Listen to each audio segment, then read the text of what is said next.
dalam kayuhan itu hari ini. Oi, jauh tau, sejengkal.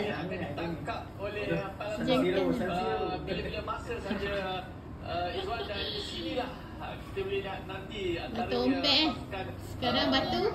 komentar dan juga pasukan Dah dekat dah, laju lagi. menyusun strategi untuk memastikan pakar pecut pasukan mereka berada di dalam kedudukan terbaik. Cik baru, cantik berubah tim Cik baru renovate Vini Fantini.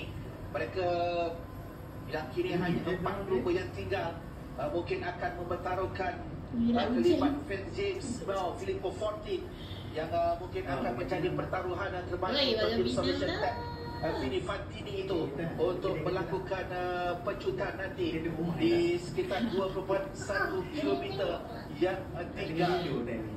Jadi Aiman kembali untuk ditangkap semula di mana menyaksikan ini tinggal hanya 2 ni korang, ni hotel simulation. untuk mereka menuju ke garis penamat. Fabrice Perhatikan kepada pergerakan pelumba-pelumba sudah bermula berpecah untuk mengambil laluan sama ada di sebelah kiri ataupun di sebelah kanan. Dan peranan yang dimainkan oleh Rinald masing-masing terutamanya bagi Tudo untuk melepaskan Afiq Line yang berada di sebelah dalam itu, di sebelah kanan. Namun begitu tim Total Energies juga tidak mahu ketinggalan untuk memastikan. Tak payahlah zoom, penat aku tengok gegar. Ada Michelle yang boleh melakukan sesuatu di pecutan yang terakhir nanti. Korang ni area pasar malam. Ada pergerakan dari mereka kerana mereka terperangkap. Ni area pasar malam depan sikit Cuba melepaskan Fikra maupun ada Johannes. banyak pokok lagi tu Petronas. Pecutan dan dipertingkatkan. Korang tengok ni Petronas. Ini tim Total Energies yang nampaknya cuba untuk Ni food court. si Lorenzo Tu. Nampak banner. Nampak banner. di sebelah kanan. Terus lagi. Dari Tudor. Hai, pecut.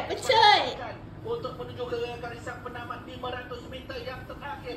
Dengan gaya perlu diberikan tumpuan dan Benar-benar kaki dah Sejuk weh. di situ Ono X yang sudah melakukan pecutan dan perhatikan kepada pelumba Astana ini. Aaron Tek yang cuba melepaskan tetapi dua pelumba dari pasukan Ratanya ada Fitra dan juga Alexander Kristoff yang meningkatkan kayuhan mereka untuk menuju ke garisan penamat.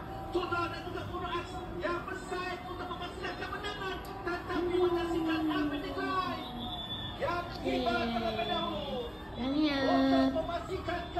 For now. Tahniah for now.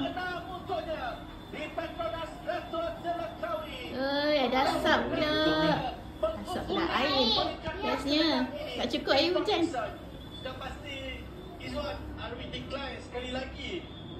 Berjaya memenangi peringkat kedua, kedua-dua peringkat